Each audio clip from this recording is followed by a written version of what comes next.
عافیت کی قدر کو مصیبت زدہ، صحت کی قدر کو مریض اور زندگی کی قدر کو مردے کے سوا کوئی نہیں جانتا۔ فقیر مرحوم فرماتے ہیں کہ مضمون اس حدیث کے مضمون کے موافق ہے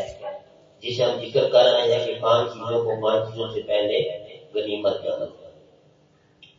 باقی ساتھیوں دیکھتے جب اللہ کی دی ہوئی بندے کے پاس ہو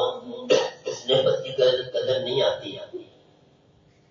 لیکن جب نعمت سے بگاڑ پیدا ہوتا ہے، نعمت جاتی ہے، پھر قدر آتی ہے۔ اب ایک بوڑھے کو بندہ پوچھے جوانی کی کیا قیمت ہے، لیکن جوانی کی حالت میں اللہ نے سب کچھ دیا ہوا ہوتا ہے، لیکن جوانی کی حالت میں انسان مست ہوتا ہے، انسان کو ان چیزوں کی قدر نہیں ہوتی کہ جوانی سدا نہیں ہوتی۔ اور جوانی میں انسان جو نیک عمل کرے، شاعر کہتا ہے کہ در جوانی توبہ کردن شیوائی پیغمبری،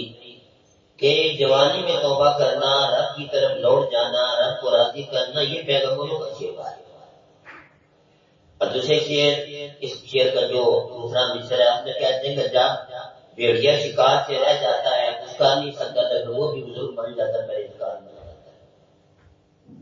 اصل میں جب جوانی بھی ہے، شباب بھی ہے، کمال بھی ہے، سارا کچھ ہے، اس وقت انسان ساری ضروریات کو پورا کرے اور پورا کر کے اپنے رب کو راضی کرنے کی فکر کرے کہ جس مقصد کے لیے اللہ تبارک و تعالیٰ نے بندے کو پیدا کیا۔ تو یہ بتا رہے ہیں کہ جوانی کی قدر بوڑھے بندے سے پوچھے، جو جوانی میں ساری رات بندہ اللہ کو راضی کرنے میں گزارے، اور جب عمر چلی جاتی ہے تو پھر انسان کو فرض نماز پڑھنے میں بھی مشکلات کا سامنا کرنا پڑتا ہے۔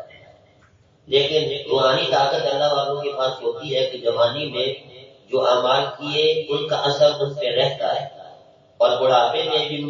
ان کے معاملات میں کوئی تغیر نہیں ہوتا جاتا، کہ جس کی وجہ سے یہ بھی پہلے زیادہ باتیں کرتے تھے، پھر پڑھ نماز ایسا نہیں ہوتا۔ لیکن قدر ضرور آتی ہے جب کبھی ٹانگ میں درد ہے، کبھی سر میں درد ہے، کبھی نزلہ ہے، کبھی بخار ہے، بڑھاپے میں جا کے جوانی کے بندے کو قدر آتی ہے۔ دوسری بات بتائیں کہ ایک بندہ عافیت میں ہے، اس کو کیا پتا مصیبت کیا چیز آتی ہے، اور جب مصیبت آ گئی پھر عافیت کی قدر آتی ہے کہ عافیت کا زمانہ کتنا اچھا تھا۔ یہ باتیں جب پہلے بیان کرتے تھے تو اکثر لوگ تو سمجھتے ہیں کہ ایسے ہی ایک کام کے سمجھ دوسرے سے نکال۔ ایک دفعہ بچہ میرے پاس کہتا استاد جی پچھلے سال کی بات ہے، اس سال تجربہ ہو گیا۔ کیسے؟ کہتے ہیں میری والدہ بیمار ہو گئی، مصیبت پڑ گئی، پریشانی پڑ گئی، کبھی ایک اسپتال کبھی دوسرے اسپتال،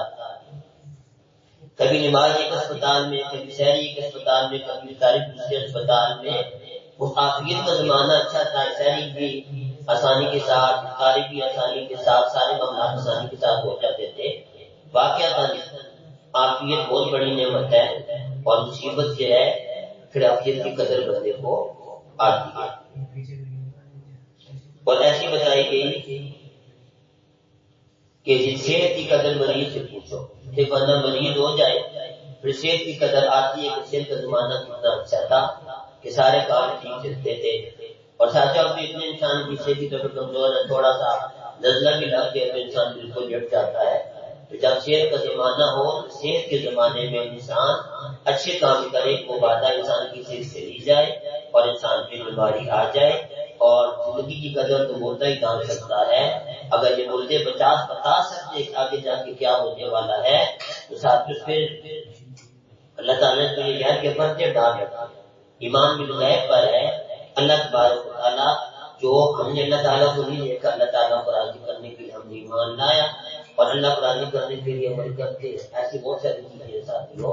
تو ساتھیوں مرنے کے بعد زندگی کی بھی قدر آتی ہے، لیکن جب ایک عمل کا درجہ ہمیں تک پتہ چلتا ہے کہ کتنا زیادہ اللہ تبارک و تعالیٰ دیتے ہیں اور اس کا جو نقصان کر کے گئے ان کا کتنا نقصان ہے۔ ہمارے ساتھیوں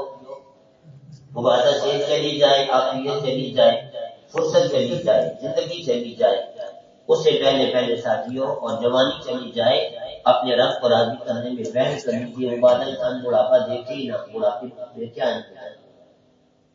آج ہمارے لیے روٹین ساتھیوں بن گئی ہے جب بندہ کسی خاطر جو بنے رہتا کیا نمبر نہ پڑے حالانکہ ہونا دیکھیے جب تقاضوں کے ساتھ بندہ کرتا ہے مزے کی بات ہوتا ہے اب ایک کاروباری کاروبار کر نہیں سکتا کہتے بابے کو مت ٹھیک ہے کیا بندہ نہ کر یہ کسی کام کرنا اور ایسے ہی نوکری سے ریٹائر ہو گئے آپ گھر والے بھی نہیں پوچھتے کہنے چلو جی آپ یہ اس کام کے لیے نا جو عمر کا آخری حصہ انسان نے رکھا ہوا اور زمینیں جب بچوں نے سنبھال لی تو کسان صاحب بھی فارغ ہو گئے کہتے ہیں ٹھیک ہے اب ایسا ہے تو میرے ساتھیوں کوئی پتہ نہیں کس وقت اللہ تعالیٰ کی طرف بلاوا آ جائے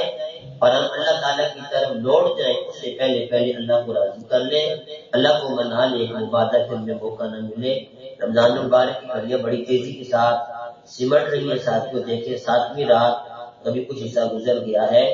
45 سال زندگی نہیں بیٹھی ہوئے تو 8ویں رات کی لگی اور پھر ہم آنے والی چیز کی فکر ہے جانے کی جلدی چیز سے ہم قدر نہیں کرتے کہ دیکھیں جی 6 دن 6 راتوں میں ہم لوگوں نے کیا کیا اب آنے والے دنوں اور راتوں میں اپنی معمولات کو تھوڑا بڑھانا چاہیے تھوڑی زیادہ تلاوت ہو تھوڑا زیادہ ذکر ہو نوافل کا اہتمام ہو اور جو اچھے رہ گئے پہلے کوئی روٹین نہیں بنی تھی نہ روزے کی نہ تراویح کی نہ کسی اور چیز کی اب ہفتے میں اچھی بڑی روٹین بن گئی آپ ساتھ کوشش یہ کرنی کہ زیادہ سے زیادہ ہم اپنے اوقات کو اللہ تبارک و تعالیٰ کی یاد عبادت میں گزارے اور نتیجے کی جب پورا مہینہ فارغ کرنا چاہیے تھا چلو جو وقت فارغ ہو انہیں کسی کام میں لائے نا یعنی کہ نوکری والے نوکری سے آ گئے تجارت والے تجارت سے آگے کاموں والے کاموں سے آگے پھر باقی معاملات نپٹا کے پھر جو بچا کچھ وقت ہے وہ اللہ تعالیٰ کی انسان نکالے محرومی کی بات ہے ساتھیوں کوشش کیجیے محنت کیجیے سعادت مند بنیے جیسے کہ رسول اللہ صلی اللہ علیہ وسلم نے فرمایا عقل مند ہے وہ انسان جو اپنے نفس کا محاسبہ کرے اور مرنے کے بعد زندگی کے لیے عمل کرے اللہ تعالیٰ نے آپ کی قدر کو